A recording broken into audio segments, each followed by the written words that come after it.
Hello students, तो आज हम पढ़ने जा रहे हैं चैप्टर स्ट्रेट लाइन का एंगल बिटवीन टू लाइंस। ठीक है ना, ये हमारी फोर्थ पार्ट वीडियो है। पिछली वीडियो में हमने स्लोप देखा था। ठीक है ना, तो इस वीडियो में आज हम ये पढ़ने जा रहे हैं एंगल बिटवीन टू लाइंस। तो मैं आपको बता दूं एक चीज कि मैं जो आपको कुछ भी काम करवाऊंगा पूरा का पूरा लॉजिकली, पूरा का पूरा मीनिंगफुल वेज में करवाऊंगा। हर एक चीज का प्रूफ बताऊंगा। प्रूफ के बिना आगे नहीं बढ़ूंगा, क्योंकि चीज समझने से पहले हम आगे नहीं बढ़ते। ठीक है ना, रटना बिल्कुल भी नहीं है। हमने हमने चीज को क्या करना है, समझना है। ठीक है ना, ये स्ट्रैटेजी फॉलो करनी है। तो स्टार्ट करते हैं। एंगल बिटवीन टू लाइंस, आपको पूरी प्लेलिस्ट जो है डिस्क्रिप्शन में लिंक मिल जाएगा, उससे आप जाकर पूरी प्लेलिस्ट जो है देख सकते हैं। तो यहाँ पर देखो, अब एंगल बिटवीन टू लाइंस हम कैसे पता करेंगे, है ना। तो अब हमें एंगल पता करने के लिए सबसे पहले ना, आप कोई चीज पढ़ने लगो ना, तो सबसे पहले ना आप देखा करो हमें गिवन क्या होगा उसमें, और हमें फाइंड क्या करना होगा। ठीक है ना, ये चीज लेके चलेंगे तो आपको बहुत चीज आसान लगेगी। ठीक है ना, और यहाँ पर देखो हमें स्लोप L1 का गिवन है और स्लोप L2 का गिवन है। स्लोप L1 का स्लोप M1 है, L2 का स्लोप M2 है। ठीक है ना, तो इनसे हम क्या डिराइव कर देंगे, इनसे हम फॉर्मूला डिराइव करेंगे जो हमें इनके स्लोप से एंगल प्रोवाइड कर देगा। ठीक है ना, और अगर हमें ये समझो कि अब हम एंगल कैसे निकालेंगे, हमने इन दोनों के बीच का स्लोप निकाल लेंगे। ठीक है ना, दोनों के लाइंस का बीच का स्लोप, और अगर हमें स्लोप मिल गया तो एंगल भी तो मिल ही जाएगा, क्योंकि हमें पता है स्लोप क्या होता है, टेन थीटा। मान लो कि अगर हमारे पास दोनों लाइन के बीच का स्लोप आ गया √3, तो सिंपल है कि हमारे पास जो एंगल आ जाएगा वो 60 डिग्री आ जाएगा। ठीक है ना, जैसे कि आपको पता ही है tan 60 डिग्री इक्वल टू √3। ठीक है ना, तो यहाँ पर आगे देखते हैं।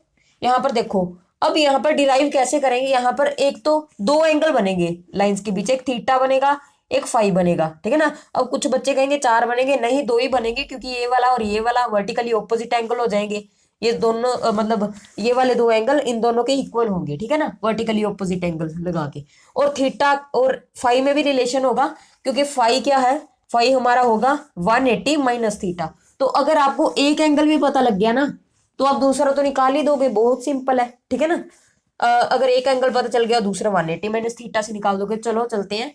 सबसे पहले देखो, अब हमें L1 की कुछ एंगल दिया होगा, L1 का कुछ एंगल डिराइव कर रहे हैं। ठीक है ना, फॉर्मूला L1 का एंगल मान लो आप θ1। ठीक है ना, θ1 मान लिया, और इसका एंगल मान लिया θ2। L2 का एंगल मान लिया, सॉरी θ1 लिख रहा हूँ, θ2। ठीक है ना, मान लिया। अब देखो, अब यहाँ पर ये थीटा है, ये भी तो थीटा ही होगा ना, वर्टिकली ऑपोजिट एंगल्स, ये भी थीटा होगा। ठीक है, बिल्कुल सही है। अब एक यहाँ पर देखो, एक ट्रायंगल बन चुकी है, इसे दे देते हैं नाम ABC। ठीक है ना, यहाँ A, तो चलो इतना आपको पता लग जाएगा, B एंड यहाँ पर C। ठीक है ना, यहाँ पर ट्रायंगल बन गई है। अब यहाँ पर देखो, θ2 एक्सटीरियर एंगल है, और एक चीज हमें पता है, exterior angle is equal to sum of two opposite interior angles. तो देखो, ये एक्सटीरियर एंगल किसके इक्वल होगा, इंटीरियर एंगल। ठीक है ना, ऑपोजिट इंटीरियर एंगल्स के सम के। तो θ1 plus theta is equal to θ2 आ जाएगा। ठीक है ना, ऐसे लिख लेते, θ2 is equal to θ1 plus theta, θ1 plus theta. पर हमें फाइंड क्या करना है, हमें ये चीज फाइंड करनी है ना। ठीक है ना, ये चीज फाइंड करनी है हमें, थीटा। तो ये वाली चीज एक साइड ले आती है। ठीक है ना, थीटा इधर ले आती है, तो हमारे पास क्या आ जाएगा, θ2 माइनस θ1। θ2 माइनस θ1 आ गया। अब यहाँ पर देखो, हम दोनों साइड टेन ले लेते हैं, क्योंकि हमें θ1 और θ2 तो गिवन होंगे नहीं। ठीक है ना, दोनों गिवन नहीं होंगे, हमें उनका स्लोप गिवन होगा या उनकी इक्वेशन गिवन होगी, इक्वेशन से हम स्लोप निकाल लेंगे। तो हमें यहाँ पर स्लोप पता चल जाएंगे ना दोनों के, तो पुट करके वैसे हम डिराइव करेंगे कुछ कि यहाँ पर tan θ2 tan θ1 ऐसा कुछ आ जाए। तो दोनों हम tan ले लेंगे दोनों तरफ, यहाँ पर आ जाएगा tan theta is equal to tan θ2 minus θ1। बहुत सिंपल टॉपिक है, बिल्कुल भी घबराना नहीं है आपको। यहाँ पर देखो, अब tan θ2 माइनस tan θ1 क्या हो जाएगा। अब ये आ गया एक ट्रिग्नोमेट्री का फॉर्मूला, इस पे आपका लगता है 11th क्लास का फॉर्मूला। ये क्या होता है, tan a माइनस बी होता है, tan a minus tan b upon 1 plus tan a tan b। ठीक है ना, तो वो फॉर्मूला भी जल्दी से अप्लाई कर देंगे। क्या हो जाएगा, tan θ2 माइनस tan θ1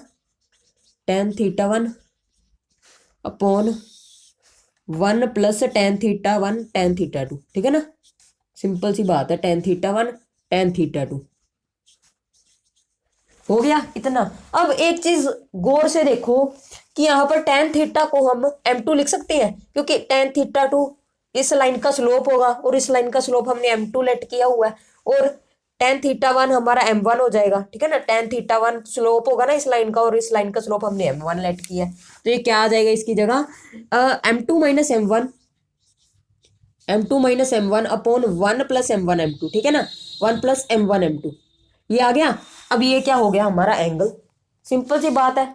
अब यहाँ पर देखो, अब यहाँ पर दो केस बनेंगे, यहाँ पर देखो एक केस बनेगा ये पॉजिटिव हो सकता है, एक केस बनेगा ये नेगेटिव हो सकता है। अब ये कैसे डिपेंड करेगा, ये सब कुछ डिपेंड करेगा, सब कुछ डिपेंड करेगा थीटा पे, कि थीटा की वैल्यू क्या है। अब देखो tan में जब हम 0 से लेकर π/2 या 0 से लेकर 90 डिग्री ले लो, आसान रहेगा आपको, 0 से लेकर अगर 90 डिग्री तक हम इनपुट देते हैं तो हमें क्या मिलती है, पॉजिटिव आउटपुट मिलती है। और जब हम 90 डिग्री से 180 डिग्री यानी कि ऑब्ट्यूज एंगल देते हैं बीच में, तो हमें मिलती है नेगेटिव आउटपुट, ठीक है ना।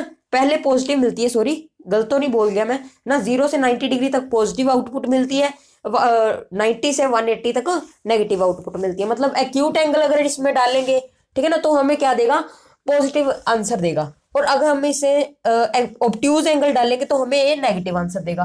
तो यहाँ पर दो केस बनेंगे। अगर हमें ये जो क्वांटिटी है, ये tan थीटा है, इन दोनों लाइन के बीच का स्लोप है, अगर ये हमें पॉजिटिव मिल गया तो इसमें पक्का जो एंगल होगा वो हमें एक्यूट मिलेगा, ठीक है ना।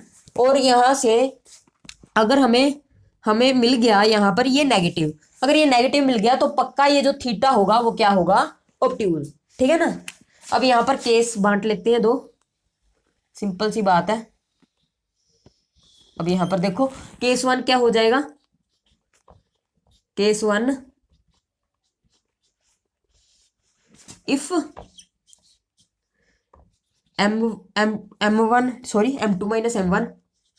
Minus m1 upon 1 plus m1 m2, 1 plus m1 m2, ये अगर हमारा पॉजिटिव हो गया है ना, इज पॉजिटिव है ना, this implies theta is acute, ठीक है ना, थीटा इज एक्यूट, क्योंकि हम लेके क्या चल रहे हैं, ठीक है ना, एक्यूट, सॉरी, ठीक है ना। अब यहाँ पर देखो हम लेके क्या चल रहे हैं, tan theta equal to m2 minus m1 upon 1 plus m1 m2, ये चीज लेकर चल रही है। तो यहाँ से सिंपल सी बात है, थीटा एक्यूट आ जाएगा, क्योंकि थीटा एक्यूट डालने के बाद ये पॉजिटिव आया होगा, है ना, and phi is obtuse, simple सी बात है, ठीक है ना। ये लिख लो आप, ये जरूरी है, नोट्स इज मस्ट, ठीक है ना। अब अगली चीज लिखते हैं, केस सेकंड, ठीक है ना। केस सेकंड क्या होगा, अगर ये नेगेटिव मिल गया, वो भी मैंने आपको बता दिया, नेगेटिव कब मिलता है, if m2 minus m1 upon 1 plus m1 m2, जल्दी से मेरे साथ बोलो, m2 minus m1 upon 1 plus m1 m2, आपको याद हो जाए ताकि, ठीक है ना, is positive, sorry negative, then this implies theta is obtuse, ठीक है ना। ऑब्ट्यूज एंगल डालेंगे तो ही हमें मिलेगा ऑब्ट्यूज, तो ही हमें नेगेटिव वैल्यू मिलेगी इसकी, एंड फाई इज एक्यूट, ठीक है ना। तो फाई इज क्या आ जाएगा हमारा, फाई इज एक्यूट, ये केस हो जाएगा, ठीक है ना, सिंपल सी बात है। और यहाँ पर इसे हम ग्रीन से अंडरलाइन कर लेते हैं, ये केस बनेगा एक, और एक ये केस बनेगा, ठीक है ना, ये दो केस बनेंगे। अब आगे एक और चीज देखेंगे, ठीक है ना। अब यहाँ पर एक चीज कर लेते हैं हम, अब यहाँ पर देखो, ठीक है ना, अगर हमें एक्यूट एंगल फाइंड करना है ना, इससे क्या रिजल्ट आया, नोट कर लो, यहाँ पर नोट लिखो, नोट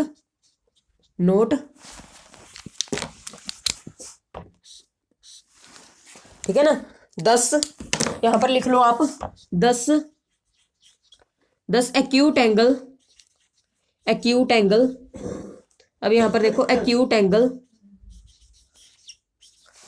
थीटा, ठीक है ना, थीटा मान लो आप, एक्यूट एंगल से थीटा, ठीक है ना, अब थीटा मान लो, ठीक है ना, से थीटा इज, ठीक है ना, इज, यहाँ पर इज tan थीटा, ऐसे आएगा, ठीक है ना, tan theta is equal to, इसका अगर मोड ले लोगे m2 minus m1 upon 1 plus m1 m2, अब यहाँ पर देखो, अब हमारे पास हमने उसे जबरदस्ती पकड़ के पॉजिटिव कर दिया, मोड क्या करता है, अंदर वाली पूरी वैल्यू को पॉजिटिव कर देता है। अब इसने अगर हमें पॉजिटिव आंसर दे दिया मान लो, ठीक है ना, सॉरी, अगर इसने हमें कुछ भी आंसर दिया उसके आगे हमने मोड लगा दिया तो ये पॉजिटिव हो जाएगा।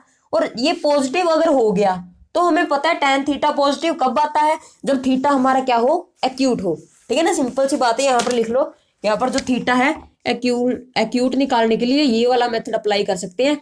To find theta acute apply this, ठीक है ना, थीटा एक्यूट एंगल फाइंड करने के लिए, टू फाइंड एक्यूट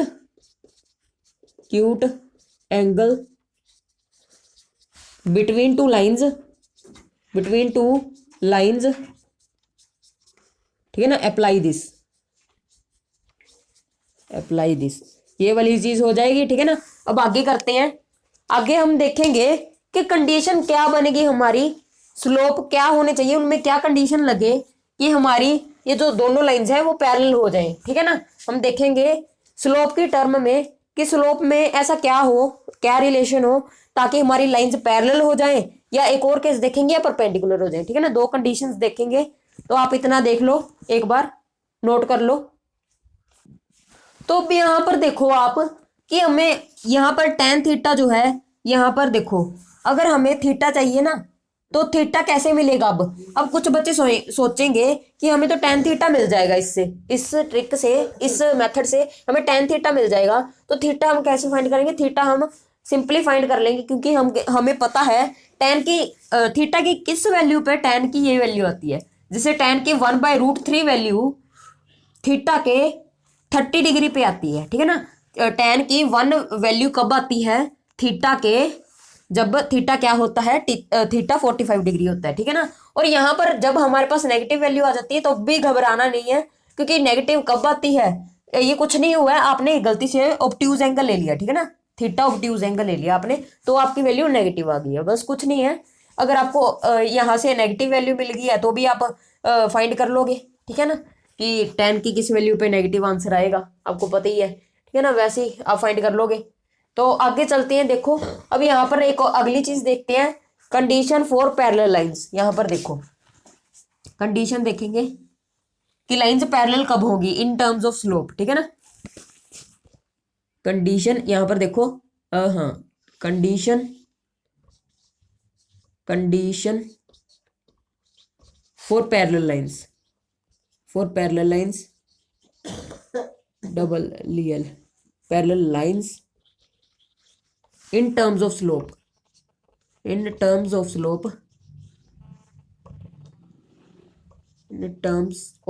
ठीक है ना। ज्यादा टाइम वेस्ट नहीं करेंगे आपका, ऑफ स्लोप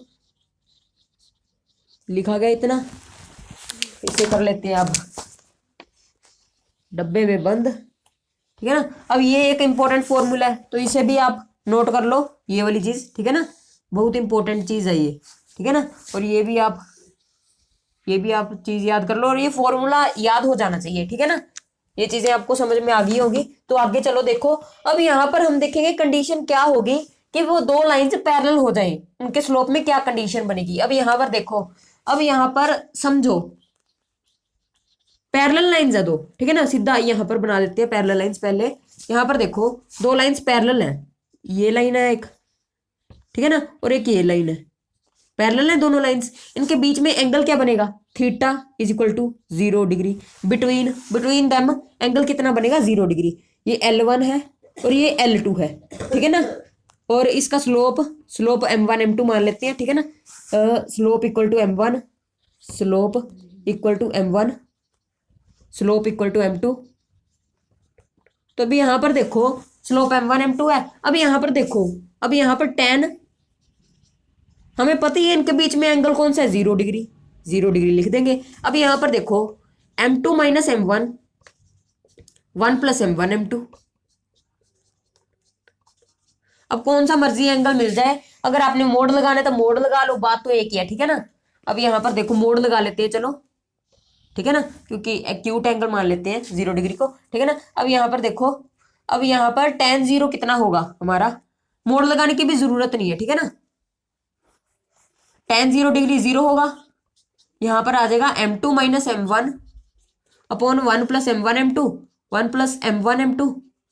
अब यहाँ पर आगे क्या होगा, दिस इंप्लाइज, अब यहाँ पर ये इधर मल्टीप्लाई हो जाएगी, 0 से 0 ही हो जाएगी। This implies m2 - m1 = 0। This implies m1 = m2।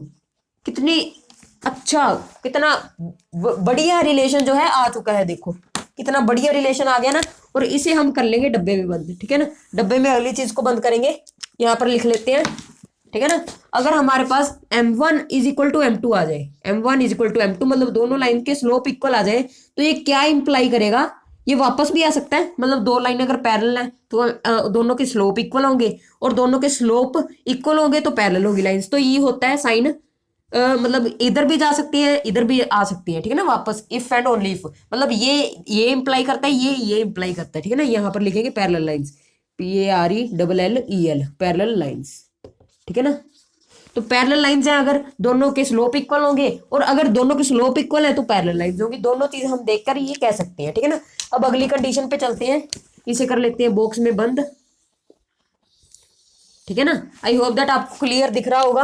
अगली चीज पे चलते हैं, अब देखते हैं कंडीशन फॉर परपेंडिकुलर लाइंस। ये पैरेलल लाइंस देखा था हमने, अब यहाँ पर देखेंगे परपेंडिकुलर लाइंस।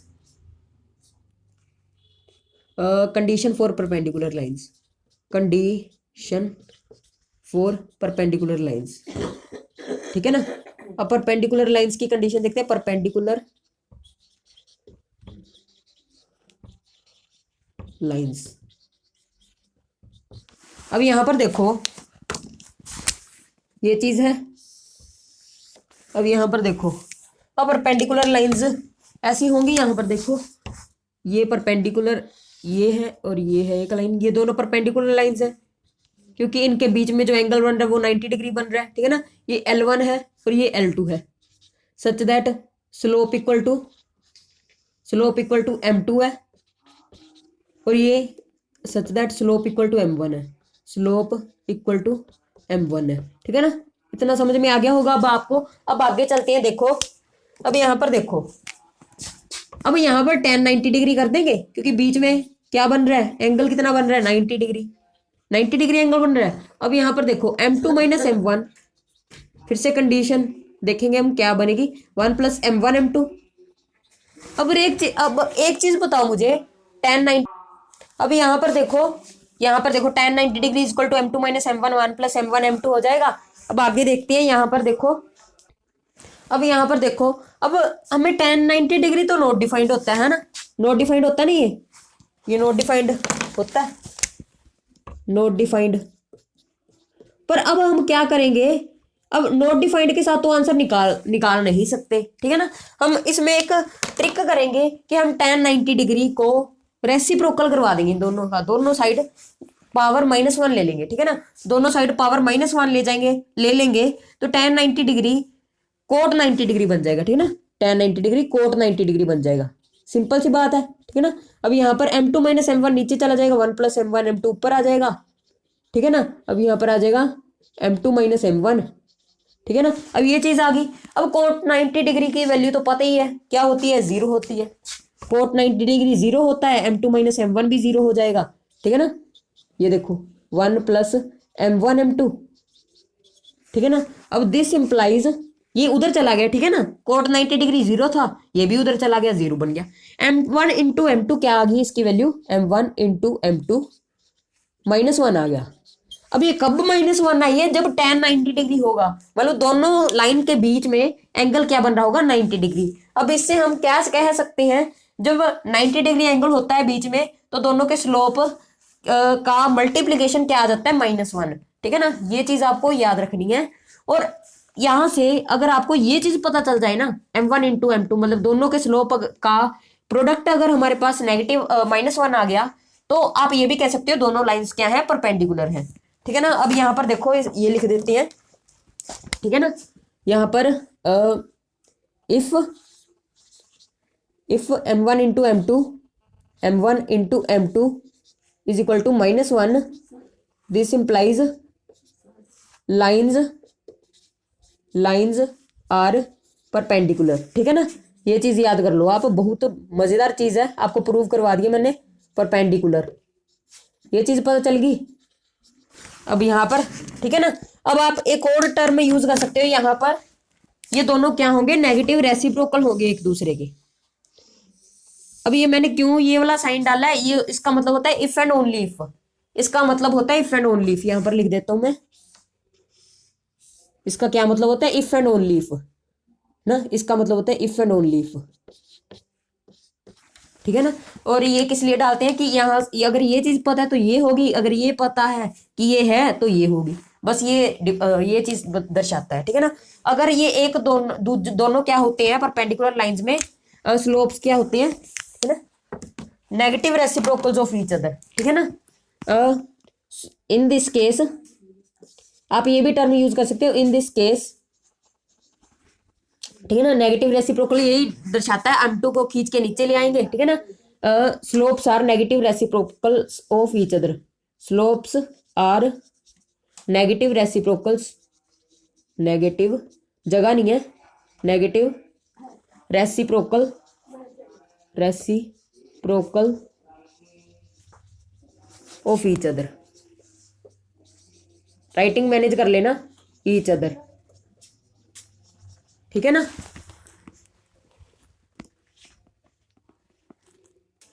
तो नेगेटिव रेसिप्रोकल का यही मतलब होगा कि M1 इक्वल टू -1/M2, ठीक है ना।